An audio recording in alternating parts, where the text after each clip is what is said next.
بسم الله الرحمن الرحيم والحمد لله رب العالمين والعاقبة للمتقين ولا عدوان إلا على الظالمين والصلاة والسلام على أشرف الأنبياء والمرسلين نبينا محمد وعلى آله وصحبه أجمعين.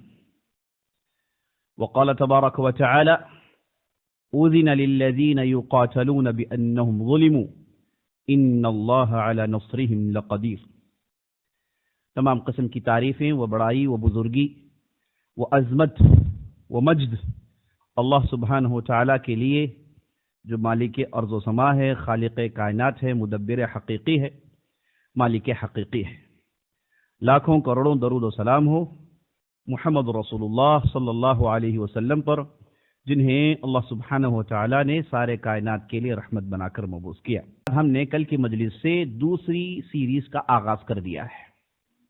تو اس سلسلے میں جو پہلی کڑی رہی وہ تھی بدر کی لڑائی، اس کا کیا پس منظر تھا اور ایمان کے کیا وہ تابناک نقوش تھے جسے مسلمانوں نے چھوڑے. یہ ساری تفصیل ہم نے کل کی مجلس میں دیکھی. تو آج ہم اس سلسلے کی دوسری کڑی یعنی دوسری بڑی جنگ، جو عالم اسلامی کی سب سے بڑی جنگ، جس کی بہت زیادہ اہمیت تاریخ اسلامی میں ہے. ایک نقطہ جسے میں آپ کے سامنے واضح کرنا چاہتا ہوں وہ یہ ہے کہ ہم یہ جو جنگوں کے تعلق سے گفتگو کریں گے، اس میں صرف نبی صلی اللہ علیہ وسلم کی سیرت سے جڑی ہوئی جنگیں نہیں ہوں گی. کل کی بات رہی اور آج کی بات رہی. اس کے بعد آپ دیکھیں گے کہ پورے تاریخ اسلامی میں نبی صلی اللہ علیہ وسلم کے زمانے سے لے کے آخری عثمانی خلافت تک یہ جو پورا دور اسلامی دور رہا، اس میں جو کایا پلٹنے والی جنگیں جس نے تاریخ کے دور کو بدل دیا، ایسی جنگوں پر گفتگو ہونے والی ہے. تو پوری باتیں سیرت سے جڑی ہوئی نہیں ہوگی، بلکہ تاریخ اسلام سے بھی بہت ساری باتیں آپ کے سامنے آنے والی ہیں انشاءاللہ. تو آج جو موضوع ہے، زیر بحث جو موضوع ہے، وہ ہے فتح مکہ. اسے غزوہ فتح مکہ بھی کہتے ہیں. یعنی یہ کہ مکہ کی فتح کیسے ہوئی اور کیسے یہ جیت مسلمانوں کے لیے ملی، اور اس کے بعد اسلام کی ترقی میں جو چار چاند لگے اس کی کیا کیفیات تھی. یہ ساری باتیں آپ کے سامنے آنے والی ہیں. عزیز ساتھیوں، فتح مکہ کو اگر ہمیں سمجھنا ہے تو ہمیں یہ دیکھنا ہے کہ کیسے اس لڑائی کا ماحول پیدا ہوا. پہلے تو یہ بات یاد رکھ لیجئے گا، یہ جو فتح مکہ کا جو منظر ہے، جس میں اللہ سبحانہ و تعالیٰ نے مسلمانوں کو مکمل فتح دی، اور یہ جو تاریخی شہر جسے ام القریٰ کہا جاتا ہے، جسے مکہ کہا جاتا ہے، جسے بکہ کہا جاتا ہے، اس شہر کو اللہ سبحانہ و تعالیٰ نے مسلمانوں کے لیے آسان کر دیا، اسے فتح کر دیا. اس کا ذکر اس سے پہلی والی کتابوں پر، اس سے پہلی والی کتابیں جو آسمانی کتابیں گزری ہے، ان میں بھی اس منظر کا ذکر آیا ہے کہ آخری جو نبی آئیں گے وہ اپنے لوگوں کو لے کر، جن کی تعداد 10,000 کی ہوگی، وہ دنیا کا سب سے مشہور شہر ہوگا، اس کی وہ فتح کریں گے. اس کا ذکر اس سے پہلے والی کتابوں میں یہ چیزیں موجود تھیں.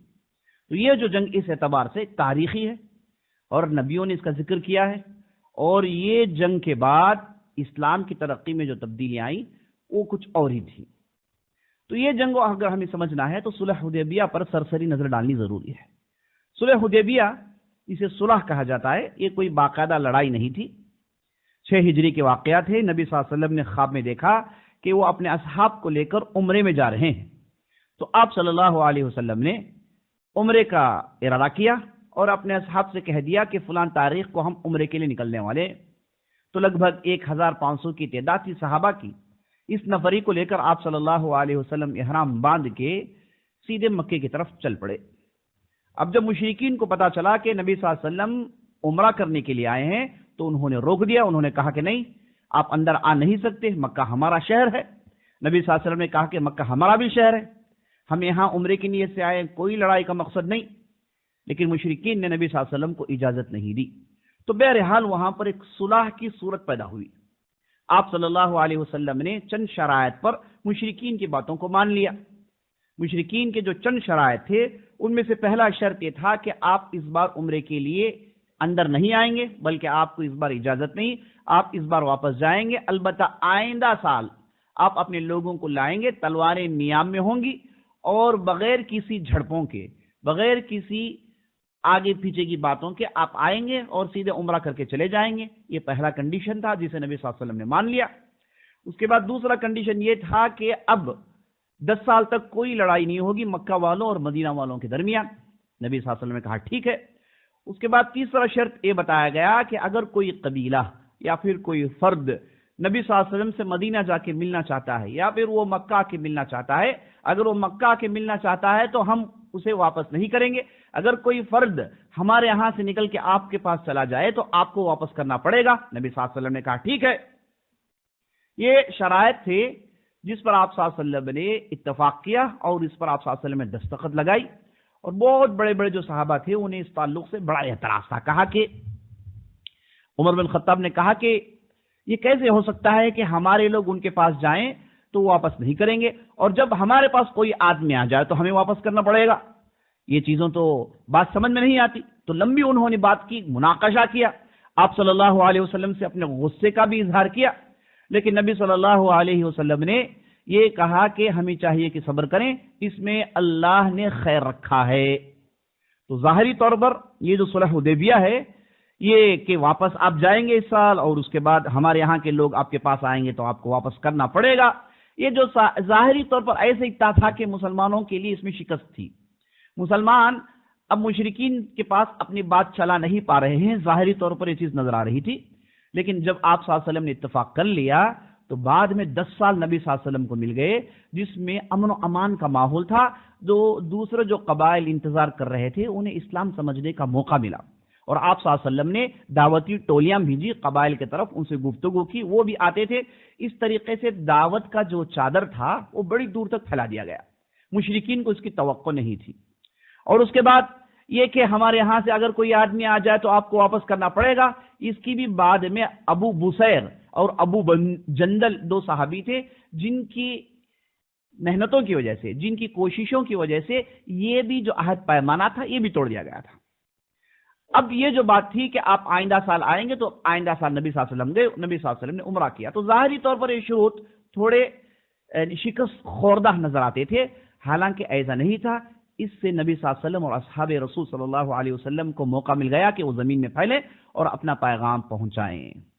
اب اس میں جو کنڈیشن تھا کہ جو بھی قبیلہ نبی صلی اللہ علیہ وسلم سے جڑنا چاہے اور وہ قبیلہ نبی صلی اللہ علیہ وسلم کے ساتھ رہ سکتا ہے، اور وہ نبی صلی اللہ علیہ وسلم کے پخش کا ہوگا، یعنی ان کے طرف کا ہوگا، اور جو مشرکین کے ساتھ ملنا چاہتے ہیں یہ بھی مشرکین کے طرف ہو جائیں گے۔ یعنی اب 2 ہیں جزیرۃ العرب میں، یا تو پھر مکہ کے لوگ ہیں یا پھر مدینہ کے مسلمان ہیں، جو قبائل جن سے جڑنا چاہتے جڑ جائیں، اور وہ قبائل کے ساتھ وہی معاملہ کیا جائے گا جو مکہ اور مدینہ والوں کے ساتھ معاملہ کیا جاتا ہے۔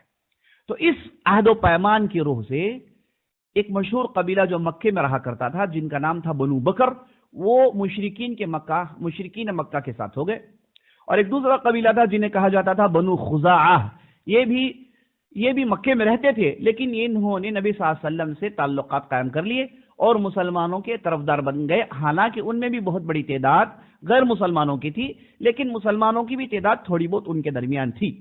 تو بنو خزاعہ نبی صلی اللہ علیہ وسلم کے ساتھ ہو گئے، بنو بکر یہ ہو گئے مشرکین کے ساتھ۔ یہ 2 قبائل مکے کے آس پاس اور مکے میں یہ ان کا بہت کچھ چلتا تھا، یہ بہت بڑے قبائل تھے۔ اب ان دونوں کے درمیان جاہلیت کے زمانے سے لڑائیاں چل رہی تھی۔ اب یہ جیسے عہد و پیمان ہو گیا، دونوں کے ہاتھ رک گئے، کوئی لڑائی نہیں ہو رہی تھی، امن و امان کا ماحول تھا۔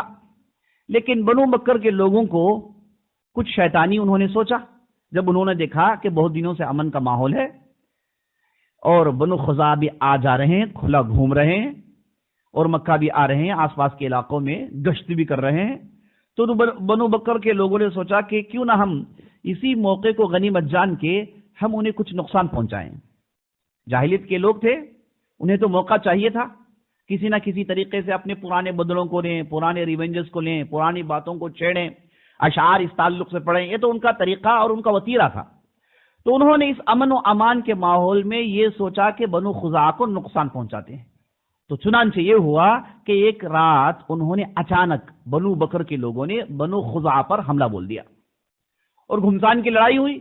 اب یہ جو لڑائی ہوئی مکے کے اندر ہوئی، حرم کے اندر ہوئی، جس سے بنو خزاعہ کے بہت سارے لوگوں کو مار دیا گیا، اور بنو بکر کی مدد مشرکین مکہ در پردہ کر رہے تھے، اور رات کے اندھیریوں میں مکہ کے بعض سردار بنو بکر کے ساتھ ہو کر لڑ رہے تھے، اس کا بھی ثبوت مل گیا۔ اب جب لڑائی ختم ہوئی، بنو خزاعہ کے بعض لوگ بھاگے دوڑے، انہوں نے اپنے آپ کو بچایا، بعد میں بنو بکر نے ہنگامہ کیا، اس کے بعد لڑائی تھم گئی۔ جیسے ہی دوسرا دن ہوا، بنو خزاعہ کے بعض سردار نکلے اور سیدھے نبی صلی اللہ علیہ وسلم کے پاس گئے۔ ان میں سے ایک مشہور تھے جن کا نام تھا بدیل بن ورقا الخزاعی۔ یہ فوراً نبی صلی اللہ علیہ وسلم کے پاس گئے اور انہوں نے نبی صلی اللہ علیہ وسلم کے پاس پوری تفصیل بتا دی، اور انہوں نے اشعار پڑھے، اور اشعار پڑھ کے کہا کہ دیکھو، جن لوگوں سے ہم نے معاہدہ کیا ان لوگوں نے ہم پر حملہ کر دیا، اور ہم نمازیں پڑھ رہے تھے، ہم میں سے بعض لوگ سجدے میں تھے، لیکن انہوں نے گریز نہیں کیا، انہوں نے قتل کیا۔ تو انہوں نے اشعار کے ذریعے سے نبی صلی اللہ علیہ وسلم کو پورا پیغام پہنچا دیا۔ تو نبی صلی اللہ علیہ وسلم نے ایک جملہ کہا کہ تمہاری مدد کی جائے گی، بنو خزاعہ سے کہا کہ تمہاری مدد کی جائے گی۔ اب جیسے یہ واقعہ ہو گیا تھا، اس سے صلح حدیبیہ کا جو پوائنٹ نمبر 4 تھا، اس کی انہوں نے مخالفت کر دی۔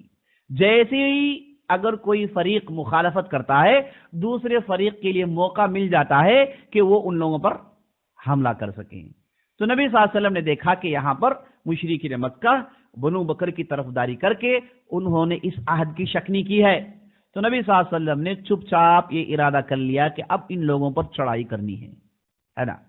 اب مکہ کے فتح ہونے کا موقع آ گیا ہے، اور نبی صلی اللہ علیہ وسلم نے جیسے ہی واقعہ ہوا، بلکہ اس سے 1-2 دن پہلے آپ صلی اللہ علیہ وسلم نے مائی عائشہ سے کہہ دیا کہ دیکھو ایک بڑے سفر میں جانا ہے، تیاریاں کرنی ہیں۔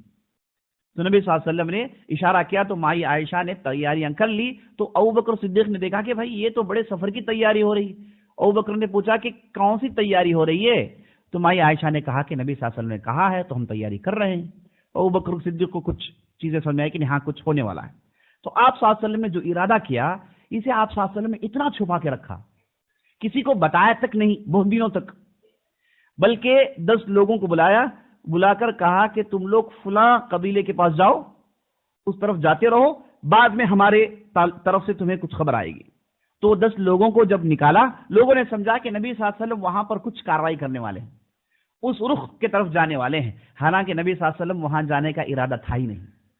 آپ صلی اللہ علیہ وسلم جنگی اسٹریٹجی کے اعتبار سے بہترین قائد، دنیا کے سب سے بہترین قائد ثابت ہوئے، اور آپ صلی اللہ علیہ وسلم نے جنگی اسٹریٹجی میں جس انداز سے معاملات کو پوشیدہ رکھنا چاہیے، چھپا کر رکھنا چاہیے، اس پر بھرپور عمل کیا ہے۔ دیکھیے، قائد کوئی ڈیسیجن لیتا ہے اور انہیں کسی کو بتاتے بھی نہیں، قریبی لوگوں کو بھی نبی صلی اللہ علیہ وسلم نے بتایا نہیں، اور آگے چل کے بعض بڑے بڑے سپہ سالاروں نے اس نقطے سے فائدہ اٹھایا، جیسے کہ صلاح الدین ایوبی رحمۃ اللہ علیہ۔ اور آپ دیکھیں گے ہم انشاءاللہ ان سلسلوں میں ایک لڑائی معرکہ حطین پر بھی گفتگو کرنے والے ہیں، جو بہت ہی فیصلہ کن معرکہ تھا۔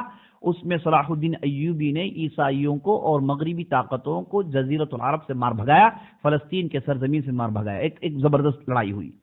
تو اس میں صلاح الدین ایوبی اور دوسرے بڑے بڑے سپہ سالاروں نے اس نقطے سے فائدہ اٹھایا کہ انہوں نے بھی اپنے جتنے بھی ایکسپیڈیشنز تھی، جتنی بھی چڑھائیاں تھیں، جتنی بھی کاروائیاں تھیں، اسے انہوں نے انتہائی مخفی طور پر کیا۔ اسی میں عقل مندی ہے کہ آپ علی الاعلان چیخیں گے، پکاریں گے تو آپ کا دشمن تیار ہو جائے گا، آپ کی پوری محنتیں بیکار ہو جائیں گی۔ تو نبی صلی اللہ علیہ وسلم نے پہلے تو یہ چاہا کہ کسی کو بتانا نہیں چاہیے، اور خون خرابہ جتنا کم ہو سکے اتنا کم ہو، یہ آپ صلی اللہ علیہ وسلم کا ارادہ تھا۔ تو آپ صلی اللہ علیہ وسلم تیاری کا اعلان کر بتا دیا تھا، تیاری ہو رہی تھی، اور ابوبکر صدیق بے قرار تھے۔ اور اس کے بعد آپ صلی اللہ علیہ وسلم نے جب 10 لوگوں کو اس طرف دوڑایا، تو آپ صلی اللہ علیہ وسلم نے ابوبکر صدیق کو بلا کر کہا کہ دیکھو، ہم مکہ پر اچانک جا دھمکنے والے ہیں، اور مکہ والوں کو اس تعلق سے کانوں کان خبر نہیں ہونی چاہیے۔ ہم اچانک جائیں گے اور ان کے سامنے کھڑے ہو جائیں گے۔ اب جب اچانک وہ ہماری استعداد کو دیکھیں گے تو مقابلہ کرنے کی کوئی طاقت نہیں ہوگی۔ جب مقابلہ نہیں ہوگا تو خون خرابہ نہیں ہوگا، مقابلہ ہوگا تو ہی خون خرابہ ہوتا ہے، جب مقابلہ نہیں ہوگا تو کوئی خون خرابہ نہیں ہوگا۔ تو ابوبکر صدیق اور دوسرے صحابہ تک یہ خبر پہنچائی گئی، اور سبوں نے مل کے تیاری کی، اور وہ زمانہ تھا رمضان کا، اور یہ ہو گیا واقعہ 8 ہجری کا۔ تو نبی صلی اللہ علیہ وسلم رمضان کے 10 تاریخ کو آپ صلی اللہ علیہ وسلم نے چڑھائی کرنے کا ارادہ کیا۔ اب یہاں پر 1-2-3 واقعات ہوئے۔ آپ صلی اللہ علیہ وسلم نے اسے بالکل مخفی رکھا، بلکہ آپ صلی اللہ علیہ وسلم نے تہجد میں دعا بھی کی کہ اے اللہ، ہماری خبروں کو قریش تک مت پہنچا، ان کے کانوں کو اس تعلق سے بند کر دے۔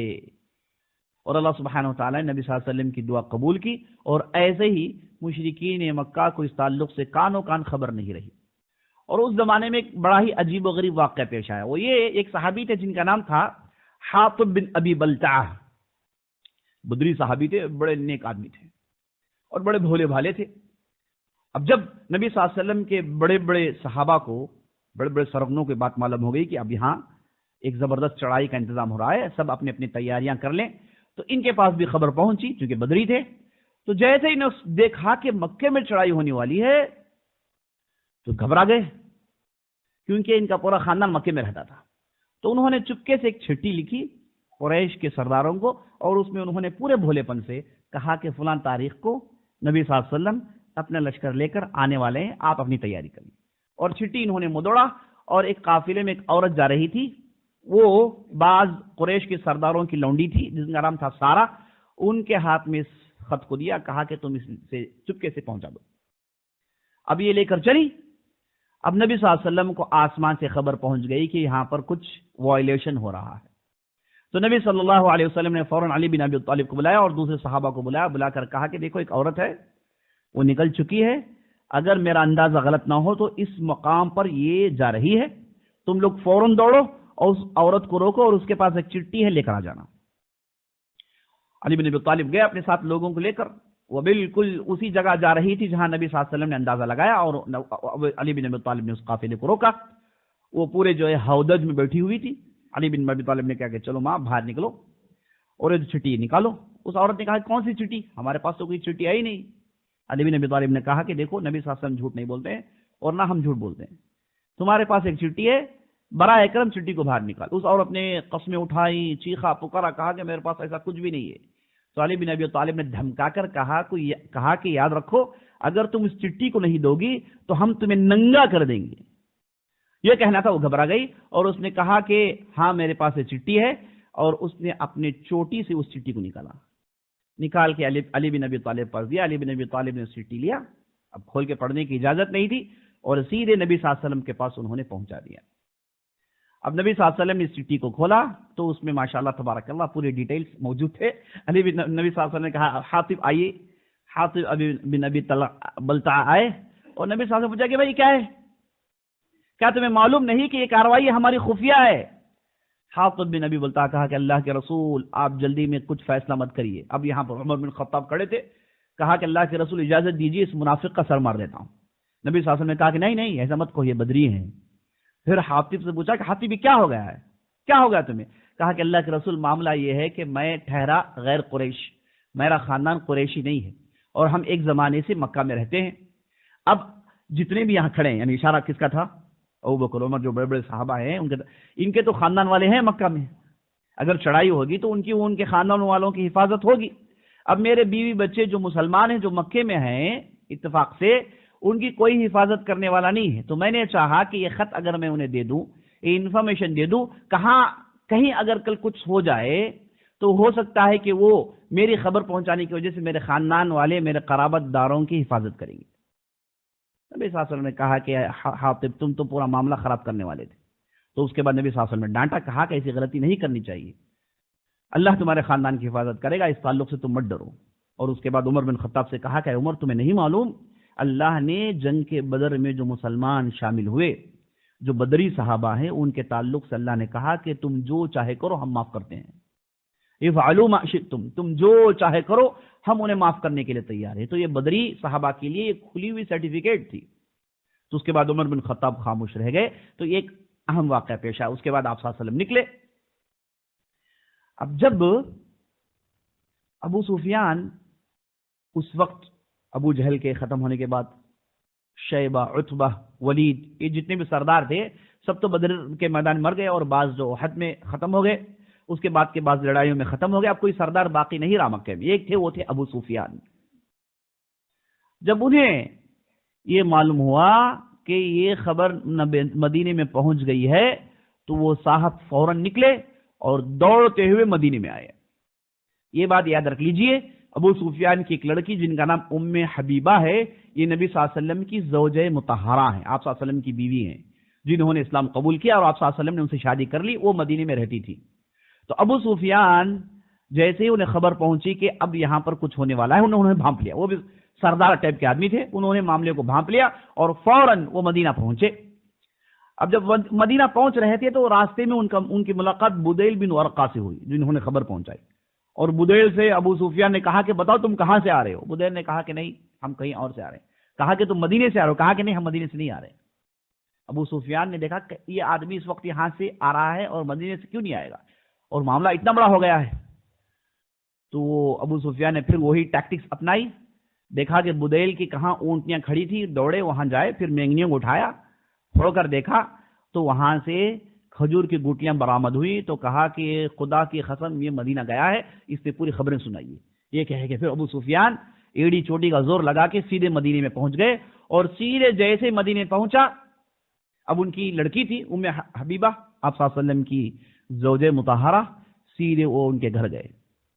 جیسے گھر میں داخل ہوئے تو دیکھا کہ گھر میں ان کی لڑکی ہے، نبی صلی اللہ علیہ وسلم نہیں ہے۔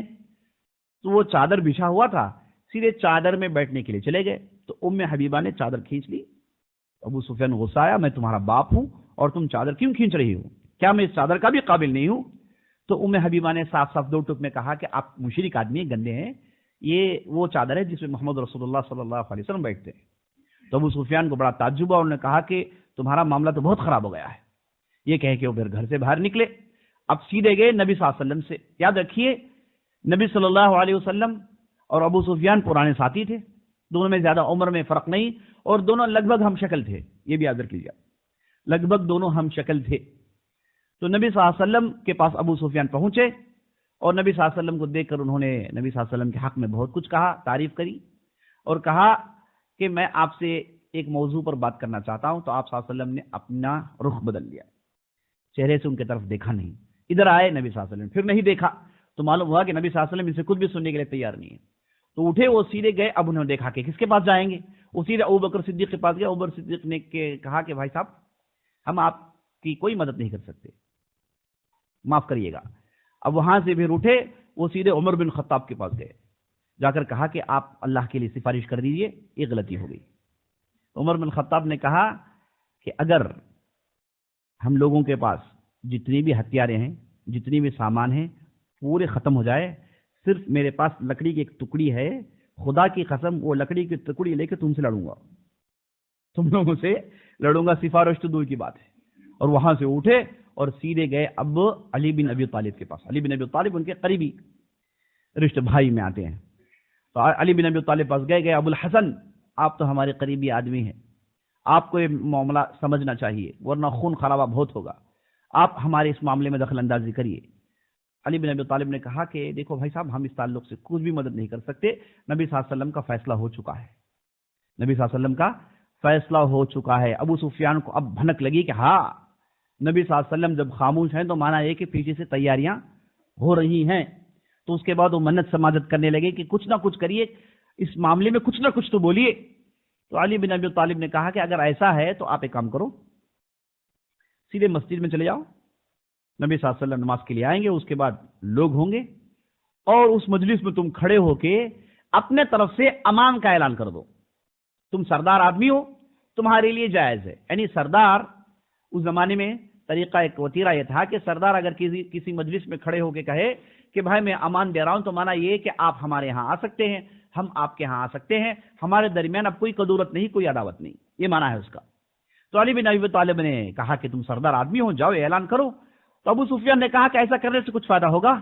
تو علی بن ابی طالب نے کہا کہ کچھ فائدہ نہیں ہوگا۔ تو پھر کیوں کروں؟ کہا کہ بھئی کوئی دوسری صورت نہیں ہے، یہی تو کر لو، کم از کم آئے اتنا دور۔ تو ان کی بات سنے، وہ مسجد میں گئے، اور جیسے ایک نماز ختم ہوئی اور اس کے بعد مجلس تھی، بھیڑ تھا، تو کھڑے ہو کے کہا کہ میرے طرف سے سب کے لیے امان ہے، میں امان کی بات کر رہا ہوں۔ یہ کہہ کے وہ اونٹنی بڑھے اور سیدھے مکہ چلے گئے۔ اب جب مکہ میں پہنچے تو پوری مشرکین آگے، کہا کہ بھائی کیا ہو گیا، یہ جو ہم نے غلطی کی اس کے تعلق سے نبی صلی اللہ علیہ وسلم کیا سوچ رہے ہیں، محمد کیا سوچ رہے ہیں، کیا فیصلہ ہے، کیا کارروائی ہونے والی ہے؟ تو ابو سفیان نے کہا کہ اللہ کی قسم، میں محمد صلی اللہ علیہ وسلم کے پاس گیا، انہوں نے میری بات تک نہیں سنی۔ اس کے بعد ابو قحافہ کے لڑکے پاس گئے، یعنی ابو بکر، انہوں نے بھی کچھ مدد نہیں کی، لیکن سب سے سخت نکلے عمر بن خطاب۔ وہ آدمی بڑا کٹر نظر آ رہا ہے، اس کے بعد ابو حسن کے پاس گیا. ابو الحسن نے مجھے یہ کہا کہ میں مجلس میں کھڑ کے اعلان کروں. وہاں پر جو بعض مشرکین کے جو بڑے لوگ تھے لیڈر ٹائپ کے, انہوں نے کہا کہ ایسا کرنے سے کچھ فائدہ ہوا؟ تو کہا کہ کچھ فائدہ ہوا نہیں. تو پھر کیا کیوں؟ ابو الحسن نے کہا کہ ابو الحسن نے تو تمہیں پھنسا دیا. کہا کہ کیوں پھنسایا؟ اس میں تم نے اپنے طور سے تو مان دے دی, یعنی اپنے طور سے تم نے کہا کہ آؤ ہمارے ملک میں کوئی تکلیف نہیں, ہم تمہیں تکلیف نہیں دیں گے. تم نے تو اپنے طور سے تو اعلان کر دیا ہے, وہاں سے کچھ آیا نہیں. تو بعد میں ابو سفیان نے سوچا کہ بھائی یہ کیسے ٹراپ میں پھنس گیا. انہوں نے اپنے طور سے اعلان کر دیا, مانا ہے کہ تم حملہ کرو گے تو ہم حملہ کریں گے نہیں, اب ہمارے ملک میں آپ آؤ گے تو ہم استقبال کرنے کے لیے تیار ہیں. تو یہ بھری مجلس پر انہوں نے اعلان کر دیا. اب ان لوگوں کے لیے مقابلہ کرنے کی بھی کوئی صورت نہیں بچی. اس طریقے سے ابو سفیان کے تعلق سے بھی یہ واقعہ پیش آیا. بہرحال نبی صلی اللہ علیہ وسلم 10 رمضان کو پوری تیاری کے ساتھ 10,000 نبی صلی اللہ علیہ وسلم کے اصحاب تھے, جیسے کہ اس سے پہلی والی کتابوں میں اس میں 12 اس کا ذکر آیا, پورا سین پیش کیا گیا ہے. یعنی وہ آئیں گے, ان کے 4 بڑے بڑے ان کے خاص اراکین ہوں گے, یعنی جنہیں خلفاء کہا جاتا ہے, ان کے خاص اراکین ہوں گے, یہ بھی ان کے ساتھ ہوں گے, اور 10,000 کی نفری ہوگی, اور دنیا کا سب سے مشہور شہر ہوگا, اس پر وہ لوگ چڑھائی کریں گے اور اللہ سبحانہ و تعالیٰ انہیں جیت دے گا. یہ بھی یاد رکھ لیجئے, یہ مکہ کی مشرکین اور نبی صلی اللہ علیہ وسلم اور ان کے اصحاب کی جو لڑائی چل رہی تھی, بعض مشرک قبائل جو مشرکین کے ساتھ ہو گئے اور بعض قبائل نبی صلی اللہ علیہ وسلم کے ساتھ ہو گئے. اس کے علاوہ بہت دوسرے بڑے بڑے قبائل تھے, وہ خاموشی سے انتظار کر رہے تھے, دیکھنا چاہتے تھے کہ ان دونوں کے درمیان کیا فیصلہ ہوگا. وہ یہ دیکھنا چاہتے تھے کہ مکے میں کس کا قبضہ ہوگا. بڑے بڑے قبائل تھے, جیسے بنو حوازن, اور اس کے بعد دوسرے بڑے بڑے قبائل, بعض عیسائی قبائل تھے, اور بعض فارس کے رہنے والے, یعنی جو مجوسی ہیں, ان سے جو عرب جو تجارتی تعلقات رکھتے تھے, ان کے ذریعے سے ان تک خبر پہنچی. یہاں پر رومیوں تک بھی خبر پہنچ گئی. یعنی سارا عالم اس انتظار میں تھا کہ مکے پر کون قبضہ کرے گا. وہی حق پر ہے, وہی حق پر ہے. مکے کا جو قبضہ ہے یہی فیصلہ کرنے والا ہے. سب اس کے انتظار میں تھے, سب اس کے انتظار میں تھے. اب ہوا ہے کہ نبی صلی اللہ علیہ وسلم 10 رمضان کو اچانک چڑھائی شروع کرتے ہیں. 10,000 کی نفری لے کر آپ صلی اللہ علیہ وسلم آگے بڑھتے ہیں, جوحفہ پہنچتے ہیں, وہاں سے آگے بڑھتے ہیں اور آگے بڑھتے جا رہے ہیں. اس بار دیکھیں نبی صلی اللہ علیہ وسلم کے ساتھ کون ہے؟ عباس بن عبد المطلب ہیں. اور عباس بن عبد المطلب اور ان کا پورا خاندان مکے میں ہے, اور وہ یہ نہیں چاہتے کہ مکے میں کچھ خون خرابہ ہو. انہوں نے سوچا کہ بھائی اگر یہ جو بھی قریش ہیں, انہیں تو معلوم ہو گیا کہ بھائی ان کے پاس کچھ ہے ہی نہیں, وہ خاموشی سے آئے نبی صلی اللہ علیہ وسلم کے پاس معافی مانگی, یہ تو معاف کرنے کے لیے تیار ہیں. تو ان کی کوشش تھی کہ جو بھی ہیں وہ آئے, ان سے معافی مانگ لیں اور معاملہ رواں دواں کریں, اور خاموشی سے مکہ کو مسلمانوں کے حوالے کر دیں. یہ عباس بن عبد المطلب کی سوچ تھی, اور نبی صلی اللہ علیہ وسلم نے یہ سوچ رکھا تھا کہ بغیر لڑائی کی تو ہو جائے گا, لیکن بعض ہیں جو لڑائی کریں گے. تو اس لیے آپ صلی اللہ علیہ وسلم نے خالد بن ولید کو بلا کر انہیں ایک راستہ بتایا کہ تم اس راستے پر جاؤ گے, تمہارے ساتھ یہ لوگ ہوں گے, تم سیدھے گھوم کے خندمہ ایک پہاڑی ہے, وہاں سے کعبہ قریب پڑتا ہے, خندمہ کے پہاڑی پر پہنچو گے, اس کے بعد آگے بڑھ کے فلاں علاقے میں مجھ سے ملاقات کرنا مکے کے اندر. یہ کہہ کے خالد بن ولید کو بعض حضرات دیے اور کہا کہ کہیں پر بھی کوئی بھی روکنے کی کوشش کرے, سیدھے مار دینا, بس کوئی روک تھام نہیں, سیدھے مار دینا. خالد بن ولید کو پوری اجازت تھی. اس کے بعد زبیر بن عوام کو بلا کر کہا کہ تم اس راستے سے, جہون کے راستے سے آگے بڑھنا, اور میرے لیے رہائش کا انتظام کرنا, اور میرے لیے خیمہ ڈالنا فلاں علاقے میں, اور میں وہاں آپ سے آ کے ملاقات کروں گا. تو دونوں کو نبی صلی اللہ علیہ وسلم نے دونوں طرف سے بھیج دیا. یعنی یہ بیک اپ تھا, اگر کہیں کچھ مشرکین تیغ زنی کرنے کے لیے تیار ہو جائے, مار دھاڑ کے لیے تیار ہو جائے, تو ان کے لیے روک تھام کا انتظام تھا. یہ کہہ کے آپ صلی اللہ علیہ وسلم اب آگے بڑھ رہے ہیں, اور آپ صلی اللہ علیہ وسلم نے 10,000 کی جو تعداد تھی ان سے کہا کہ تم لوگ پھیل کر چلو. یہ نہیں کہا کہ بھائی تم لوگ ٹولیوں میں چلو, بلکہ کہا کہ پھیل کر چلو, ہر آدمی الگ الگ ہوگا, اور ہر آدمی اپنے ہاتھ میں آگ کی مشعل لے چلے گا راتوں میں. یعنی آپ صلی اللہ علیہ وسلم مشرکین پر روب ڈالنا چاہتے تھے کہ اگر یہ لوگ پھیل کر چلیں گے, ان کے ہاتھ میں, ہر آدمی کے ہاتھ میں مشعل ہوگا, تو دور سے دیکھنے والا گھبرا جائے گا, کہے گا کہ بھائی یہ کون لوگ, اتنی بڑی تعداد ہے نا, اور اس کے بعد مقابلہ کرنے کی کوئی ہمت نہیں ہوگی. تو آپ صلی اللہ علیہ وسلم نے بہترین ٹیکٹکس اپنایا, اور سبوں سے کہا کہ بھائی سب مشعل لے کر چلے، ہم رات میں بھی آگے بڑھنے والے ہیں۔ اور اس کے بعد آپ صلی اللہ علیہ وسلم آگے بڑھے، اور ایک ایسا علاقہ تھا جہاں سے آگے بڑھ کے مکے میں داخل ہونا تھا۔ نبی صلی اللہ علیہ وسلم مکے کے قریب گئے، داخل نہیں ہوئے، بلکہ سمجھے کہ کافی دور تھا، چند فرلانگ، چند کلومیٹر دور۔ آپ صلی اللہ علیہ وسلم نے روک دیا، پڑاؤ ڈالا، سبوں سے کہا کہ دور دور جاؤ، سب مشعل جلا کے رات گزارنا۔ اور نبی صلی اللہ علیہ وسلم ایک خیمے میں رہ گئے اور دوسرے صحاب سب خیموں میں رہ گئے۔ اب ہوا یہ کہ مشرکین نے اچانک ان کی نظر پڑی کہ بہت سارے مشعل ہیں، بہت ساری آگے ہیں، یہ کون لوگ ہیں؟ تو ابو سفیان کے ساتھ بعض مشرکین تھے، انہوں نے کہا کہ ہو نہ ہو یہ بنو خزاعہ ہیں۔ ابو سفیان نے کہا کہ بنو خزاعہ کی یہ مجال اتنی بڑی تعداد ان کی کہاں سے ہو سکتی ہے، ہرگز یہ نہیں ہے۔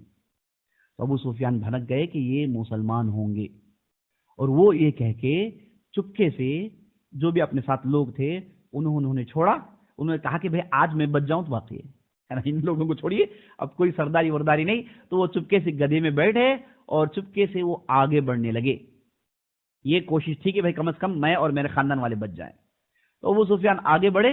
اب عباس بن عبد المطلب جو تھے وہ رات میں بے قرار تھے، انہوں نے دیکھا کہ بھائی موقع قریب ہے، چلو میں آگے بڑھتا ہوں، دیکھتا ہوں کہ کوئی قریش کا سردار ملے تو اسے لاؤں، نبی صلی اللہ علیہ وسلم پس توبہ کروا لو۔ یہ سوچ کے وہ نبی صلی اللہ علیہ وسلم کے کھچر میں بیٹھے۔ نبی صلی اللہ علیہ وسلم کی کھچر تھی جس میں نبی صلی اللہ علیہ وسلم سوار ہوتے تھے، اس میں بیٹھے اور اسے دوڑا کر خیموں سے باہر نکلنے لگے۔ اور لوگوں نے دیکھا اور نبی صلی اللہ علیہ وسلم کا کھچر ہے تو سب ادب سے دیکھنے لگے، اور عباس بن مطلب خاموشی سے پڑاؤ سے باہر نکلے اور مکہ کی طرف رخ تھا۔ اتفاقاً ان کی ملاقات ابو سفیان سے ہو گئی۔ ابو سفیان کو دیکھا، ابو سفیان نے کہا عباس اے ابو الفضل، کیا ہو کیا رہا ہے؟ تو عباس نے کہا کہ چلو میرے ساتھ آؤ۔ کہا کہ چلو چپکے سے میرے پیچھے بیٹھ جاؤ اور میں جو کہوں گا وہ کرو، ہے نا، دیوانے باتیں نہیں چلیں گی، ہے نا، سرداری سب ختم ہو گئی، اب جو میں کہوں گا وہ کرو، چلو میرے پیچھے بیٹھ جاؤ۔ تو ابو سفیان چپکے سے پیچھے بیٹھ گئے اور بک رہے تھے، تم لوگ کون ہیں لوگ، یہ مشعل کون ہے، کون لوگ آ گئے، کون کون تمہارے ساتھ ہے؟ ابو عباس نے کہا خاموش ہو، ہے نا، زندگی چاہیے تو خاموش ہو، خاموشی ساتھ چلو۔ تو یہ کہہ کے پیچھے بٹھا لیا، اور عباس خچر لے کے چل رہے تھے۔ تو جیسے ہی خیموں میں داخل ہوئے، مسلمانوں دیکھا کہ نبی صلی اللہ علیہ وسلم کا کھچر ہے، اوپر عباس ہیں اور پیچھے وہ صاحب بیٹھے ہیں جنہیں وہاں نہیں ہونا چاہیے۔ تو لوگ آگے بڑے پکڑنے کے لیے، دیکھا کہ نبی صلی اللہ علیہ وسلم کا کھچر ہے، اب نبی صلی اللہ علیہ وسلم کا کھچر ہے تو ہو سکتا ہے کہ کچھ بڑی بات، ڈپلومیٹک باتیں چل رہی ہے، تو خاموش رہ گئے۔ اب یہاں سے یہ لوگ آگے بڑھے تو وہاں عمر بن خطاب نے دیکھ لیا، وہ خیمے سے اتفاق سے باہر آئے، انہوں نے دیکھ لیا اور چیخ کر کہا کہ اے اللہ کے دشمن، تو کہاں جا رہا ہے؟ تو عباس وہ تھوڑی دیر کے گھبرا گئی، جنہیں نہیں دیکھنا تھا انہوں نے دیکھ لیا ہے معاملہ۔ تو عباس نے جیسے ہی عمر بن خطاب کو دیکھا، وہ اپنے خچر کو تیز چلانا شروع کر دیتے ہیں، اور عمر بن خطاب نے جیسے عباس کو دیکھا اور پیچھے ابو سفیان کو دیکھا، ان لوگوں سے کہا، یہی کہا کہ اللہ کے دشمن کہاں جا رہا ہے، یہ کہہ کے اس کے بعد عمر بن خطاب دوڑنے لگے۔ انہیں معلوم ہے کہ لوگ کہاں جانے والے ہیں، اور دونوں دوڑے اس طرف سے، عباس اپنے خچر کو لے کر، یہاں عمر بن خطاب پیروں سے دوڑ کے دونوں سیدھے نبی صلی اللہ علیہ وسلم کے خیمے کے پاس پھر وہاں ملاقات کرتے ہیں، اور دونوں ایک ساتھ اندر داخل ہو جاتے ہیں۔ اور جیسے عباس اندر داخل ہوئے تو عباس رضی اللہ عنہ نبی صلی اللہ علیہ وسلم کے چچا تھے، وہ گئے نبی صلی اللہ علیہ وسلم کا چہرہ پکڑ لیا، کہا کہ آج آپ مجھے ہی دیکھ، کسی اور کو نہیں ہوگی، آج آپ جو ہے مجھے سے گفتگو کریں گے، کوئی اور نہیں آئے گا۔ سیدھے نبی صلی اللہ علیہ وسلم کے چہرے کو پکڑ لیا، اور عمر بن خطاب داخل ہوئے، اے نبی صلی اللہ علیہ وسلم، یہ اللہ کا دشمن ہے، حکم دیجئے کہ اس کا سر مار دیتا ہوں، معاملہ ختم ہو جائے گا، کوئی خون خرابہ نہیں ہوگا، یہ آدمی بھڑکا سکتا ہے۔ نبی صلی اللہ علیہ وسلم خاموش رہے، یہاں عباس پکڑ کے کہہ رہے ہیں کہ نہیں، آپ میری بات سنیے آج۔ اور اس کے بعد عباس نے عمر بن خطاب کو دیکھ کر کہا کہ اچھا، اگر یہ تمہارے قبیلہ بنو عدی کا ہوتا تم ایسا کرتے؟ عباس نے کیا کہا؟ عمر بن خطاب کہا کہ اگر یہ تمہارے قبیلہ بنو عدی کا ہوتا کیا تم ایسا کرتے؟ تو اب عمر بن خطاب نے کہا کہ اے عباس، آپ کا قبیلہ میرے قبیلے پر قربان جائیں، آپ کا قبیلہ اسلام قبول کرے، میں اس سے زیادہ پسند کرتا ہوں، میں آپ کے لوگ اسلام قبول کرنے کو زیادہ پسند کرتا ہوں بنسبت میرے باپ خطاب کے اسلام قبول کرنے سے، کیونکہ آپ کے اسلام قبول کرنے سے نبی صلی اللہ علیہ وسلم کو زیادہ خوشی ہوگی، میرے باپ کے اسلام قبول کرنے سے یا پھر میرے قبیلے کا کوئی فرد اسلام قبول کرتا ہے اتنی خوشی آپ صلی اللہ علیہ وسلم کو نہیں ہوگی جتنا ہو آپ کی اسلام لانے کی وجہ سے ہوگی۔ اے عباس، آپ ایسا مت کہیے۔ تو نبی صلی اللہ علیہ وسلم نے دونوں کو روکا، کہا کہ اے عباس، یہ صاحب کو لے جاؤ، صبح فجر سے کے بعد آنا، بات کریں گے۔ اور عباس ابو سفیان کو لے گئے، اپنی خیمے رکھا کہ بکو مت، خاموش رہو۔ انہوں بکنا شروع کرتے ہیں، فلاں فلاں کہتے ہیں، یہ کہتے ہیں، وہ کہتے ہیں۔ عباس نے کہا کہ خاموش رہو۔ اس کے بعد ابو سفیان نے کہا کہ اچھا، میرے بھتیجے کی اتنی بڑی طاقت کہ اتنے لوگ اس کے پیچھے ہو گئے۔ عباس نے کہا کہ اگر آپ زندگی چاہتے ہیں تو خاموشی سے میرے خیمے میں رہیے، ورنہ آپ کے جو ہے چتلیاں بوٹیاں ہونے والی، خاموش بیٹھیے۔ تو انہوں نے دبا کے ابو سفیان کو بٹھا دیا۔ ابو سفیان کو یہ ہے کہ بھائی عباس ہیں تو ان کی زندگی بچی رہے گی، اور بڑے ڈر سے وہ خیمے میں چھپے رہے۔ عمر بن خطاب نے کافی دیر گفتگو کی، اس کے بعد وہ بھی اٹھ کے چلے گئے۔ اور جیسے ہی دوسرے دن صبح ہوئی تو ابو سفیان کو لے کے عباس پہنچ گئے سب سے پہلے، اور اس کے بعد نبی صلی اللہ علیہ وسلم ابو سفیان کے درمیان ڈسکشن شروع ہوا۔ تو نبی صلی اللہ علیہ وسلم نے پوچھا کہ بھائی صاحب، اتنا کچھ ہو گیا اور اتنی مہلت مل گئی اور بہت کچھ تم نے سوچ لیا، تم بھی بڑے عقل مند آدمی ہو، کیا تمہارا دل اب تک اطمینان میں نہیں ہے کہ اللہ کے علاوہ کوئی معبود برحق نہیں، ایک اللہ ہی ہے؟ تو ابو سفیان بوکلاہٹ کے عالم میں کہا کہ اگر کوئی دوسرا ہوتا تو میری مدد کرتا، اگر کوئی دوسرا خدا ہو تو اب اس مقام میں میری مدد کرتا، اب اس کے علاوہ کوئی چارہ نہیں ہے۔ اے اللہ کے نبی، میں مانتا ہوں کہ اللہ کے علاوہ کوئی معبود برحق نہیں۔ پھر نبی صلی اللہ علیہ وسلم نے کہا کہ اتنا کچھ ہو گیا ہے، اللہ نے اپنے نبی اپنے رسول کی کتنی مدد کی ہے تمہاری آنکھوں کے سامنے ہے۔ اتنا سب کچھ ہونے کے باوجود میری نبوت و رسالت میں آج بھی شک ہے اے ابو سفیان؟ تو ابو سفیان نے کہا کہ یہاں پر رک جائیے، ابھی میرا دل اس تعلق سے مطمئن نہیں۔ پیچھے عباس کہا ماں کیا کرو، بکواس کرو، چلو بولو کلمہ شہادت۔ پلٹ کے دیکھا عباس کہہ رہے ہیں کہ سیدھے سیدھے بولو، بکواس، خاموش رہو تم، بکواس بکنے کی۔ دیکھیے یہی اصل رشتہ داری ہوتی ہے نا۔ وہ چاہتے ہیں کہ مسلمان ہو جائے، بکواس اس کی بند ہو جائے، بچ جائے اس کی گردن، اگر یہ بچ جائے گا تو بہت سارے لوگ بچ جائیں گے۔ تو انہوں نے کہا کہ بھائی چلو بات مت کرو، سیدھے سیدھے شہادت پڑھو۔ تو ابو سفیان تو بڑی دقت کے ساتھ، اور وہ جب گفتگو کر رہے تھے تو نبی صلی اللہ علیہ وسلم کا نام لے رہے تھے۔ ابو عباس نے کہا کہ بھائی اللہ کے رسول کو، رسول اللہ کہو۔ تو ابو سفیان نے کہا تھا وہی تو کہیں گے، اس کے علاوہ کچھ کیا کہیں گے؟ وہی تو کہیں گے، اس کے علاوہ اور کچھ کیا کہنا ہے؟ تو اس کے بعد جو ہے نا وہ بڑی مشکل سے انہوں نے کہا اشہد ان لا الہ الا اللہ وان محمد رسول اللہ۔ حالانکہ انہوں نے بڑی مشکل سے کہا، لیکن اس کے بعد کی جو ان کی زندگی رہی، اللہ اکبر، ایمان کا پہاڑ بن کے انہوں نے دنیا سے رخصت کی۔ اللہ نے ان کے دل کی حالت کو بدل دیا۔ شروع میں دقت رہی، بہت ساری دوسری باتیں تھی، تو بعد میں اسلام قبول کر جاتے ہیں، اور زبردست انہوں نے بہت سارے معرکوں میں مسلمانوں کا ساتھ دیا اور پوری زندگی جہاد کے میدان میں گزارا۔ کہا کہ یہ میرے طرف سے کفارہ ہے، کفارہ اس بات کا کہ میں اسلام قبول کرنے میں نے تاخیر کی، میں نے بہت ساری غلطیاں کی، اللہ سے یہ امید لگا بیٹھا ہوں کہ ان لڑائیوں کے بدولت اللہ سبحانہ و تعالیٰ میرے غلطیوں کو معاف کر دے۔ تو یہاں پر ابو سفیان اسلام قبول کرتے ہیں، تو پیچھے سے عباس کہتے ہیں کہ اللہ کے رسول سردار آدمی ہیں، آپ انہیں کچھ تحفہ دیجیے۔ آپ صلی اللہ علیہ وسلم کا طریقہ تھا کہ کوئی سردار آتا، اسلام قبول کرتا، اس کے لیے فلاں فلاں چیزیں دیتے، اس کے لیے کچھ پاورز دیتے۔ تو عباس نے کہا کہ اللہ کے رسول ان کے لیے کچھ پاور دیجیے۔ تو نبی صلی اللہ علیہ وسلم نے کہا کہ جو کوئی بھی ابو سفیان کے گھر میں داخل ہو گیا وہ بچ جائے گا، جو کوئی بھی ابو سفیان جسے کہیں گے امانت دو، ہم اسے امانت دیں گے۔ تو ابو سفیان سے کہا کہ جاؤ وہاں پر پیغام پہنچا دو، جو کوئی بھی گھر میں داخل ہو گیا اس کے ساتھ کچھ بھی باس پرس نہیں ہوگا۔ یہ کہنا تھا۔ ابو سفیان نے اللہ اکبر کہا، پیچھے سے عباس نے اللہ اکبر کہا، اور وہاں سے ابو سفیان کو نکال کر وہاں سے ابو سفیان کو رخصت کر دیا گیا۔ نبی صلی اللہ علیہ وسلم نے کہا کہ نہیں، ابو سفیان کو پکڑو لے جاؤ، چونکہ انہیں ابھی وہ کلیئر نہیں ہوا نا۔ نبی صلی اللہ علیہ وسلم نے کہا کہ انہیں فلان چٹان میں کھڑا دو، ایسی جگہ کھڑا ہو جہاں سے ہمارے قافلے آگے بڑھیں گے، تاکہ انہیں معلوم ہو جائے کہ نبی صلی اللہ علیہ وسلم کی کچھ کم طاقت نہیں ہے، سردار آدمی ہے، طاقت ہی سے بات سمجھ میں آئے گی، ہے نا۔ تو نبی صلی اللہ علیہ وسلم نے کہا کہ انہیں روکا کر دکھاؤ۔ تو عباس گئے، لے کر ابو سفیان کو اپنے بغل میں کھڑا دیا، اور نیچے سے قافلے جا رہے تھے، بڑا قافلہ گیا۔ تو ابو سفیان نے پوچھا کہ یہ لوگ کون ہیں؟ تو عباس نے کہا کہ یہ فلاں قبیلہ ہے۔ تو ابو سفیان نے کہا کہ یہ قبیلے سے میرا کیا تعلق ہے؟ اس کے بعد دوسرا قبیلہ گیا، تیسرا قبیلہ گیا، اس کے بعد وہاں سے گئے انصار کے بعض لوگ، ان میں تھے سعد بن عبادہ۔ تو جب وہ لوگ آگے بڑھے تو ابو سفیان نے پوچھا کہ یہ لوگ کون ہیں؟ تو عباس نے کہا کہ یہ ہے انصار، یہ ہے نا فلاں بنو اوس سے لوگ ہیں، اور ان کی فلاں طاقت ہے۔ تو جب وہ لوگ قریب گئے تو انہوں نے پلٹ کے دیکھا کہ اوپر ابو سفیان ہے اور عباس کھڑے ہوئے ہیں۔ تو وہاں سعد بن ابو عبادہ نے کہا الیوم یوم الملحمہ، آج کا دن بدلے کا دن ہے، خون خرابے کا دن ہے۔ انہوں نے کہا آج کا دن خون خرابے کا دن ہے۔ تو یہ سننا تھا، ابو سفیان گھبرا گئے. تو اس کے بعد نبی صلی اللہ علیہ وسلم اپنے اصحاب کے ساتھ آئے. تو ابو سفیان نے شکایت کی کہ اے رسول اللہ صلی اللہ علیہ وسلم، یہ جو سعد بن عبادہ جو کہہ کر گئے ہیں، کیا آپ نے سنا؟ تو نبی صلی اللہ علیہ وسلم نے پوچھا کہ کیا کہا کہ انہوں نے کہا الیوم یوم الملحمہ، آج کا دن خون خراب مار دھاڑ کا دن ہے. تو نبی صلی اللہ علیہ وسلم نے کہا کہ نہیں، آج رحم و کرم کا دن ہے، آج رحم و کرم کا دن ہے. یہ کہہ کے وہاں سے قافلہ بڑھ گیا. اور اس کے بعد ابو سفیان بڑی تیزی سے مکہ میں داخل ہوئے اور لوگوں سے کہا کہ چلو اپنے گھروں میں جاؤ. اب کوئی پورے آئے، پھر دوسری بات کہا کہ کچھ بات مت کرو، سیدھے گھروں میں چلے جاؤ اگر زندگی کی بقا چاہتے ہیں. تو ابو سفیان اپنے گھر میں داخل ہوئے، اپنی بیوی ہندا سے کہا کہ چپ چاپ گھروں میں بیٹھو، کوئی کچھ باہر نہیں نکلے گا. تو وہ جوش میں بولی، تم کیسے مرد ہو، تم کس مردانگی کے لائق ہو، گھر میں بیٹھیں گے، مقابلہ کیوں نہیں کریں گے؟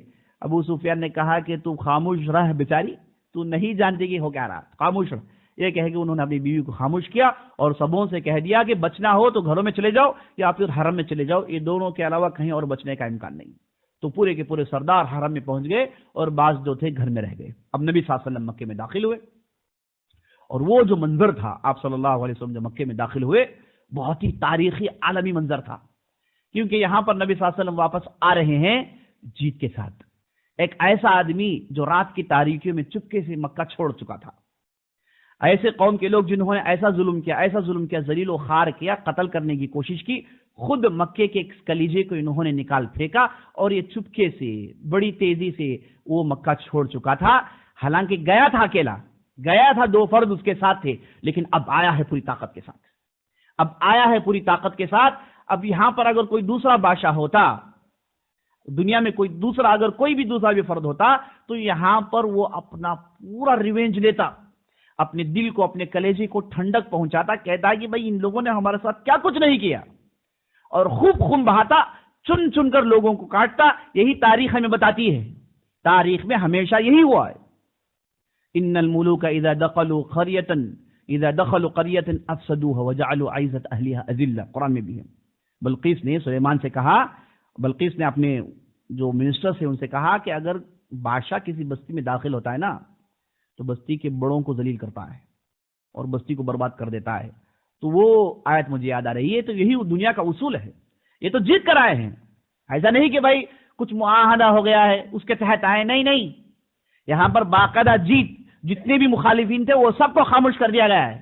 اب یہ ایسا موقع ہوتا ہے جہاں پر خون کی ہولی کھیلی جاتی ہے. یہ تھے محمد رسول اللہ صلی اللہ علیہ وسلم. اور آپ صلی اللہ علیہ وسلم اس موقع پر، آپ صلی اللہ علیہ وسلم کی داڑھی جو تھی اپنے جانور یعنی اپنے اونٹ کے کھجاوے سے لگ رہی تھی، سر آپ صلی اللہ علیہ وسلم کا نیچے تھا. اور آپ صلی اللہ علیہ وسلم اس موقع پر ایک کالا ہیلمٹ پہنے ہوئے تھے جسے مغبر کہا جاتا ہے. اور آپ صلی اللہ علیہ وسلم اپنے پورے جنگی لباس میں تھے اور اس عالم میں مکے میں داخل ہوئے. اور آپ صلی اللہ علیہ وسلم کی آنکھوں میں آنسو، اور آپ صلی اللہ علیہ وسلم وہ رحم و کرم کا معاملہ کرنے والے ہیں جسے دنیا نے آج تک نہیں دیکھا. اس کے بعد کعبے میں داخل ہوئے، اس مقام پر پہنچے جہاں پر زبیر کو آنا تھا، جہاں پر خالد بن ولید کو آنا تھا. خالد بن ولید جب اس طرف گئے، وہاں پر بعض گنڈوں نے کوشش کی تو ایک ہی جھڑپ مارا، 12 جو گر گئے ان کے. اس کے بعد انہوں نے کہا کہ بھئی ہم یہاں مقابلہ ہو نہیں سکتا. یہاں سے زبیر بن عوام گئے اور وہاں پر نبی صلی اللہ علیہ وسلم کے ایک چھپر کا انتظام تھا، تو نبی صلی اللہ علیہ وسلم سیدھے چھپر میں چلے گئے. چونکہ سفر سے آئے تھے، تھوڑی دیر کے لیے انہوں نے راحت کی. اب اس کے بعد پوری تیاری کے ساتھ اپنے اہم افراد کو لے کے حرم میں داخل ہوئے. آپ صلی اللہ علیہ وسلم حرم میں داخل ہوئے. یہ بھی بڑا تاریخی منظر تھا، پر نور منظر تھا. ایسا منظر جسے آدمی سیرت کی کتابیں پڑھتا ہے تو اس کا کلیجہ پانی پانی ہو جاتا ہے. ہونا بھی چاہیے. بڑا ہی تاریخی منظر. یہ مکہ جہاں سے نکالا گیا، یہ مکہ جہاں یہ سجدہ کرتے تھے تو یہ لا کے پھوٹا ڈال دیا کرتے تھے. یہ مکہ جہاں پر ان کے لوگوں پر پتھراؤ ہوتا تھا، یہ حرم جہاں پر ان کے لوگوں کو موت دکھائی جاتی تھی، یہ افراد اللہ نے جیت دی ہے. اور جتنے بھی یہ جو سرغنے تھے ان میں سے تو بعضوں کے سروں کو مار دیا گیا، اور بعض جو ظالم تھے آج ذلیل و خوار موت کی بھیک مانگتے ہوئے سامنے کھڑے ہوئے ہیں. بڑا ہی عجیب و غریب منظر تھا. تو آپ صلی اللہ علیہ وسلم داخل ہوئے اور سیدھے بلال سے کہا کہ بلال اب موقع آ گیا اذان دینے کا. اور آپ صلی اللہ علیہ وسلم چند اصحاب کو لے کر کعبے کے دروازہ کھول کے اندر داخل ہو گئے اور بلال سے کہا کہ اذان دے دو. تو بلال نے جب اذان دی تو ابو سفیان اور ان کے 2 صاحب، ایک کا نام عبداللہ بن امیہ تھا اور دوسرے ایک تھے ابن حارث بن اسید، یہ تینوں کھڑے ہوئے تھے. تینوں سردار ٹائپ لوگ تھے. اور انہوں نے جیسے اذان سنا تو حارث بن اسید جو صاحب تھے انہوں نے کہا کہ اللہ اسید کا بھلا کرے، انہوں نے اس مصیبت ناک منظر کو نہیں دیکھا.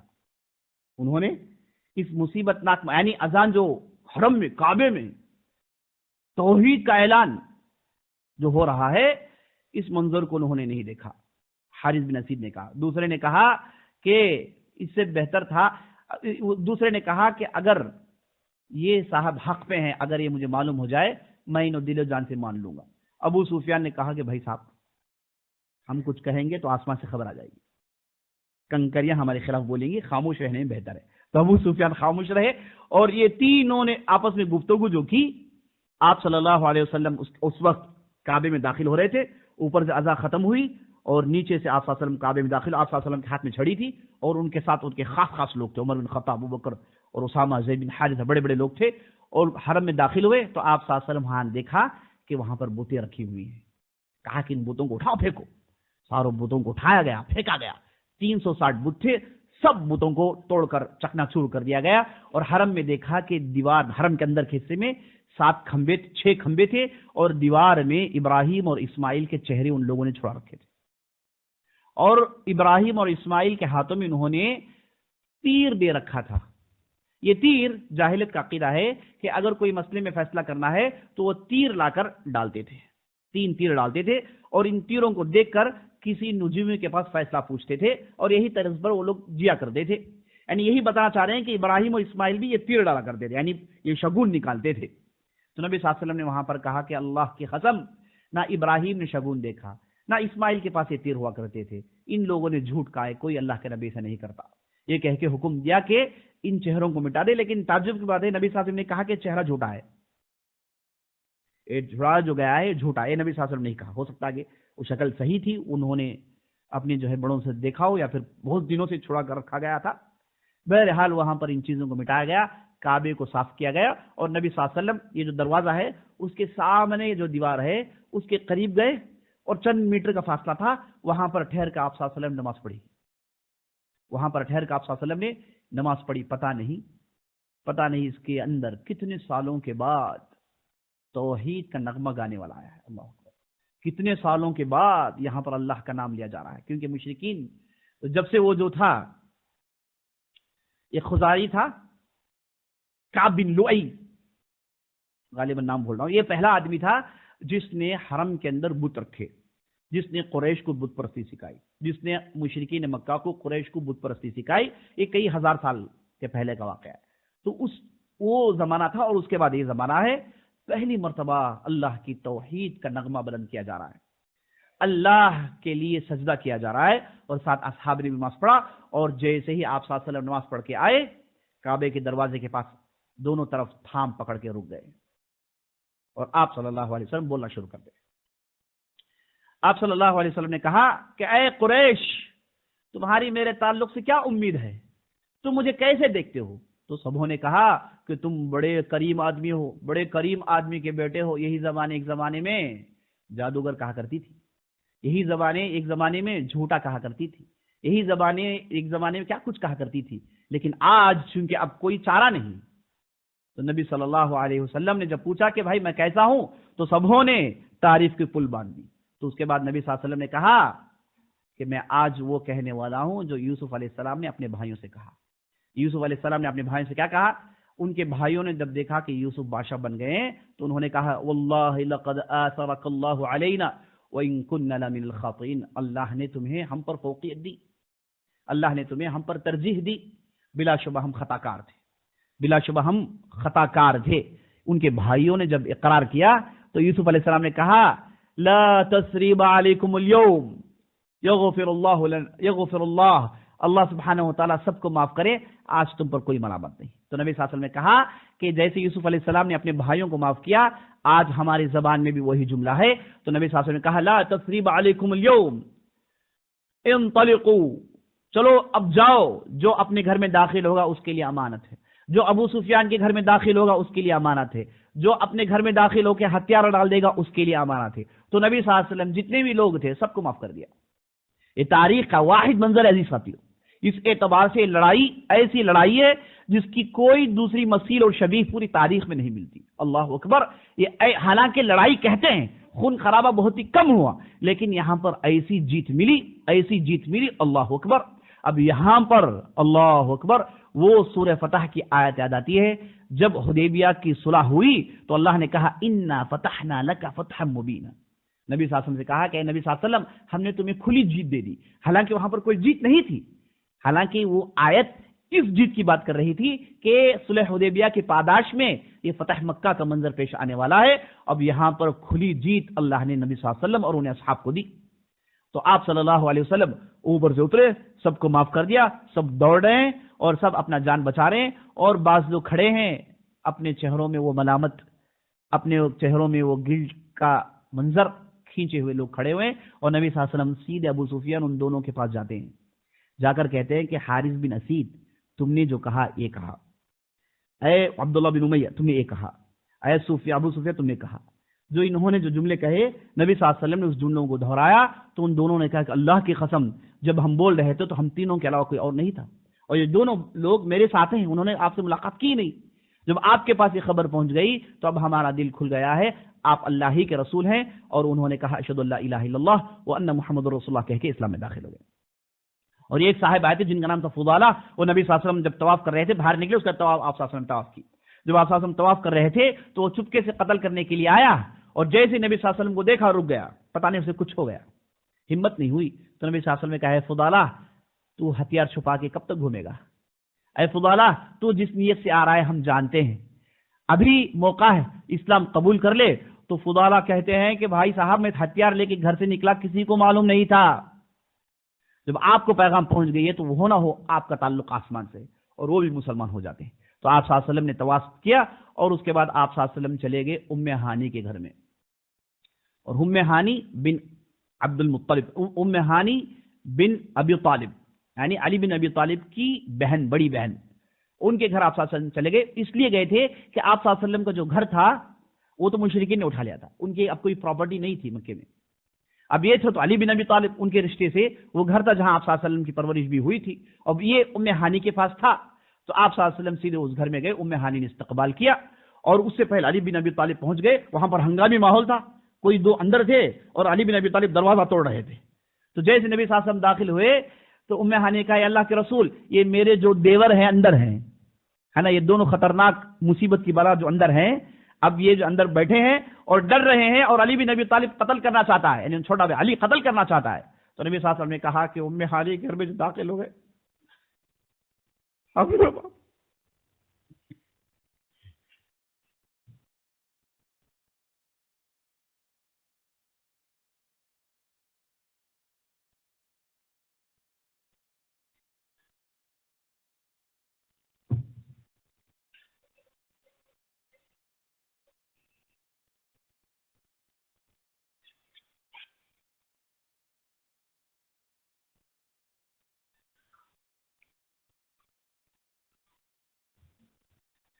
اس کے بعد آپ صلی اللہ علیہ وسلم نے ایک 9 لوگوں کا نام ذکر کیا، کہا کہ انہیں جہاں کہیں بھی دیکھے قتل کر دیا جائے، اب یہاں پر انہیں قتل کر دینا چاہیے، وہ 9 لوگ میں سے ایک تھے ابن خطل، ایک تھے عبداللہ بن سعد بن ابی سرح، ایک تھے نوفل بن حارثہ، اکرمہ بن ابی جہل، تو یہ 9، اس میں بعض عورتیں بھی تھیں، یہ وہ لوگ تھے جو نبی صلی اللہ علیہ وسلم کو کافی اذیت دیا کرتے تھے، تو یہ جو لوگ تھے ان میں سے ایک تھے جن کا نام ابن خطل تھا، یہ صاحب دوڑے اور ایک کعبے کا چادر پکڑ کے لٹک گئے، کہا کہ مجھے چھوڑ دو، نبی صلی اللہ علیہ وسلم نے کہا کہ نہیں، انہیں وہیں قتل کرنا چاہیے، وہ صاحب کو ہی قتل کر دیا گیا، اور بقیہ لوگ آئے انہوں نے امانت مانگی تو نبی صلی اللہ علیہ وسلم نے سب کو معاف کر دیا، اور یہ 9 میں سے جو ہے 5 کو معاف کر دیا گیا، صرف 4 تھے جنہیں قتل کر دیا گیا۔ کہا جاتا ہے کہ اس موقع پر کعب بن زہر ایک مشہور شاعر آیا تھا، وہ بھی چھپ چھپ کے بھاگ رہا تھا، اس کے بعد نبی صلی اللہ علیہ وسلم سے بھی معاف کیا، تو بہت سارے لوگوں کو نبی صلی اللہ علیہ وسلم نے اس موقع پر معاف کر دیا، اور اس کے بعد آپ صلی اللہ علیہ وسلم اس گھر میں رہے، اس کے بعد آپ صلی اللہ علیہ وسلم شام پڑتے نکل کر چلے گئے اب یہاں صفا کی پہاڑی کے پاس، اب یہاں پر مرد آئے، سبوں سے حکم ہوا کہ بھائی صاحب جو بھی مکے میں مسلمان ہو گئے ہیں وہ سب آئے نبی صلی اللہ علیہ وسلم کے ہاتھ میں بیعت کریں، سب اپنے اسلام کا اعلان کریں، تو سب آئے، پورے امنڈ گیا، نبی صلی اللہ علیہ وسلم صفا کی پہاڑی بڑھ گئے، اور نیچے عمر بن خطاب تھے، اور نبی صلی اللہ علیہ وسلم عمر بن خطاب سے کہتے، اور عمر بن خطاب نبی صلی اللہ علیہ وسلم کی باتوں کو دوسروں کو سنا رہے تھے، اس انداز سے سب سے ایک کے بعد ایک سب سے بیعت لیا گیا، تو مرد آئے، پورے مردوں کے ساتھ بیعت لے لیا گیا، اس کے بعد عورتیں آئیں، تو عورت کا پورا جماوڑا آیا ہوا تھا، تو عورتوں کو جمع کر کے نبی صلی اللہ علیہ وسلم نے اوپر سے جملے کہے، نیچے عمر بن خطاب نے جملے کہا، اور ان لوگوں نے ان جملوں کو سن کے کہا کہ ہم اسے مانتے ہیں۔ یہی طریقہ تھا بیعت کا۔ تو نبی صلی اللہ علیہ وسلم نے کہا کہ کہو کہ ہم ایک اللہ کے علاوہ کسی اور کی عبادت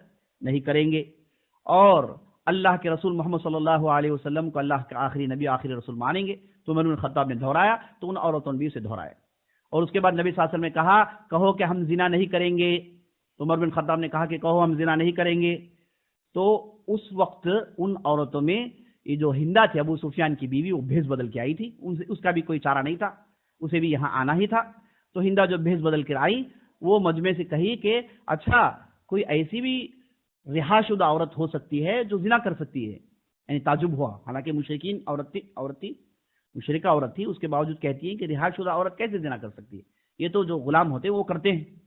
اس کے بعد نبی صلی اللہ علیہ وسلم نے کہا کہ یہ کہو کہ ہم اپنے بچوں کا قتل نہیں کریں گے، کیونکہ ان کے ہاں طریقہ جو تھا زندہ دفن کر دیتے تھے بچیوں کو۔ تو نبی صلی اللہ علیہ وسلم نے کہا کہو کہ ہم اولادوں کو اپنی قتل نہیں کریں گے۔ تو عمر بن خطاب نے کہا کہو کہ اولادوں کو قتل نہیں کریں گے۔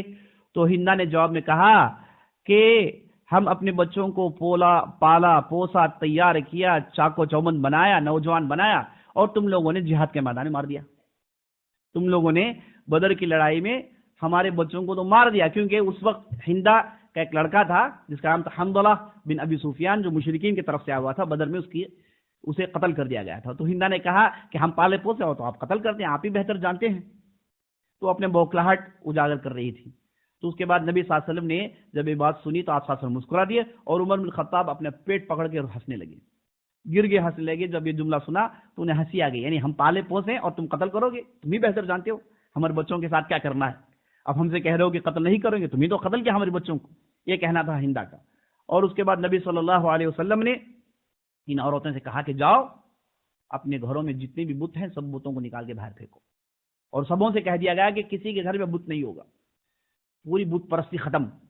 مکے کے گھر گھر سے بتوں کو نکال کے پھینکا گیا، اور ہندا اپنے گھر گئی، اور اس کے بعد اس نے بتوں کو اٹھا کے پھینکا، اور چیخ چیخ کر یہ کہنے لگی کہ ہم تو کئی سالوں سے دھوکے میں تھے، ہم تو کئی سالوں میں دھوکے سے تھے۔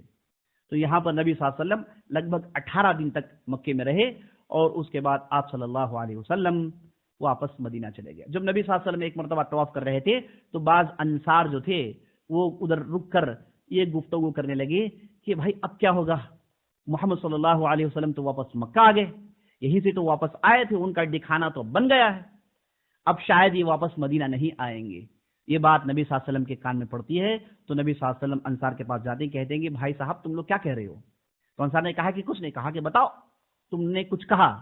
تو بہت اصرار کرنے پر کہا کہ اللہ کے رسول ہم نے کہا کہ آپ اپنے ملک میں آ گئے ہیں، پتہ نہیں آپ واپس مدینہ آئیں گے کہ نہیں آئیں گے۔ تو نبی صلی اللہ علیہ وسلم نے اس وقت تاریخی جملہ کہا کہ جینا مرنا تم لوگوں کے ساتھ۔ نبی صلی اللہ علیہ وسلم نے کہا ہمارا جینا مرنا تم لوگوں کے ساتھ ہے۔ تو آپ صلی اللہ علیہ وسلم مدینہ جانے کا ارادہ رکھتے تھے، اور انصار کو کافی خوشی ہوئی۔ آپ صلی اللہ علیہ وسلم 18 دن رہے، اور اس کے بعد آپ صلی اللہ علیہ وسلم نے بت پرستی کو کمپلیٹ ختم کر دیا، اور چھوٹے چھوٹے ٹولیاں بھیجی، آس پاس جو بھی لات منات عزا جو کچھ بھی تھا سب بلاؤں کو ختم کیا۔ خالد بن ولید کو ہوبل کے پاس بھیجا گیا، وہاں کے لوگ تو مسلمان ہو گئے تھے لیکن بت کے خرید جانے سے ڈرتے تھے، اور خالد بن ولید گئے، انہوں نے اپنے ہاتھوں سے بتوں کو توڑا، اور اس کے بعد بت پرستی کا بالکل صفایا کر دیا گیا۔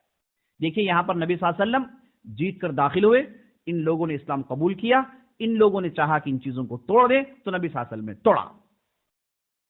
تو کسی بھی کوئی بھی آدمی اس ماحول میں اپنا بت رکھتا ہے تو کسی مسلمان کے لیے زیبا نہیں دیتا کہ ان چیزوں کو توڑے پھوڑے، یا پھر کسی بھی غیر اسلامی معبود جو غیر اللہ جو معبودات ہیں انہیں گالی بکنا یہ مسلمانوں کے لیے زیبا نہیں دیتا، نہیں بھی کرنا چاہیے۔ تو اس کے بعد آپ صلی اللہ علیہ وسلم واپس مدینہ آ گئے۔ یہ جو غزوہ فتح مکہ ہے، اس لڑائی کے بعد مسلمانوں کی جو طاقت ساری دنیا میں اس کا پتہ چلا۔ اس لڑائی کے بعد جتنے قبائل تھے سبوں نے چپ چاپ آپ صلی اللہ علیہ وسلم کے پاس آ کے اسلام قبول کرنے میں عافیت سمجھی۔ اس لڑائی کے بعد پورا جزیرۃ العرب مومنٹ آیا آپ صلی اللہ علیہ وسلم کے پاس اسلام قبول کرنے کے لیے، اور اس لڑائی کے بعد روم اور فارس، روم یعنی یورپین طاقت اس وقت شام میں تھے، اور اس طرف فارس مجوسی جو ایران عراق اس علاقوں میں تھے، ان دونوں کو پتا چل گیا کہ جزیرۃ العرب کے اندر جنہیں ہم خانہ بدوش لوگ سمجھتے تھے، بدو لوگ سمجھتے تھے، جن کے پاس کچھ طاقت نہیں یہ سمجھتے تھے، اب یہ لوگ پوری طاقت کے ساتھ امڑ آئے ہیں. اب یہ بہت بڑی طاقت ہے، ان کا مقابلہ ہمیں کرنا چاہیے. پہلے روم بہت زیادہ ڈر گئے تھے. مجوسی وہ جو تھے، یزدجرج ان کا جو بادشاہ تھا، اسے ابھی وہ غرور نہیں اترا تھا. انشاءاللہ آپ کل پرسوں کے واقعات میں دیکھیں گے کہ کیسے مسلمانوں نے شام کو فتح کیا، اور اس کے بعد آپ دیکھیں گے کہ کیسے مسلمانوں نے عراق، ایران، یہ جو مجوسی علاقے ہیں انہیں فتح کیا. یہ جو واقعات ہیں انشاءاللہ یہ آپ کو انشاءاللہ ان جگہوں میں آپ کے سامنے آنے والی ہیں. تو یہ فتح مکہ کا لب لباب نچوڑ یہ ہے کہ اس لڑائی کے بعد مسلمانوں کو جو طاقت ملی اور مکہ جو ہاتھ میں آیا اور بت پرستی کا جو سارے جزیرت العرب سے خاتمہ ہوا، تاریخ کا بہت بڑا واقعہ ہے. اور یہ کامیابی آپ صلی اللہ علیہ وسلم نے صرف اور صرف 20 سال کی اس مدت میں حاصل کی. اور جو بھی تاریخ لکھتے ہیں وہ تھرا کر لکھتے ہیں، لرزہ اندام ہو کے لکھتے ہیں. کہتے ہیں کہ بھائی صاحب اتنی کم مدت میں اتنا بڑا انقلاب برپا کرنے والا پورے تاریخ انسانی میں نہیں آیا. بت پرستی کے خلاف چیخ چیخ کے کئی لوگوں زندگیاں ان کی ختم ہو گئی، نسل در نسل ختم ہو گئی. اور آج بھی ہم ہندوستان میں دیکھتے ہیں بعض لوگ اس کے خلاف بول ہی رہے ہیں، کچھ ہو نہیں رہا ہے. آپ صلی اللہ علیہ وسلم جو لوگ سوتے تو بت کے ساتھ، اٹھتے تو بت کے ساتھ، بغلوں میں بت ہوتا تھا، سفر کرتے تھے تو ہر جگہ بت ہوتا تھا، کھانے سے پہلے بت ساتھ لے کر چلتے تھے. ایسے لوگ جن کے رگ و ریشے میں بت پرستی ڈوبی ہوئی تھی، ایسے لوگوں کو صرف 20 سال کی مدت میں اس مقام پر لا کے کھڑا کرنا، یہ محمد رسول اللہ صلی اللہ علیہ وسلم کے علاوہ کسی ذات کے اندر اس کی طاقت نہیں تھی، کسی کے اندر یہ اوقات نہیں تھی. اس سے پتہ چلتا ہے، صاف پتہ چلتا ہے کہ یہ ہے نبی آخر الزماں، یہ ہے محمد رسول اللہ صلی اللہ علیہ وسلم. ان کی سیرت اور ان کے واقعات پڑھنا مومن کے لیے دلاسا ہوتا ہے. ان واقعات کو پڑھتا ہے اس کا دل پانی ہوتا ہے، اور ان واقعات کے ذریعے سے اپنے اخلاق کو سدھارتا ہے، اپنی عبادات کو سدھارتا ہے، اور اپنے آنے والی نسل کی تیاری کرتا ہے. ان چند باتوں کے ساتھ اپنی بات ختم کرتا ہوں. اللہ سے دعا کرتا ہوں ہم نے جو بھی کہا، جو بھی سنا ہے، اس کے مطابق عمل کرنے کی توفیق بخشے. سبحانک اللہم وبحمدک، اشہد ان لا الہ الا انت، استغفرک و اتوب الیک.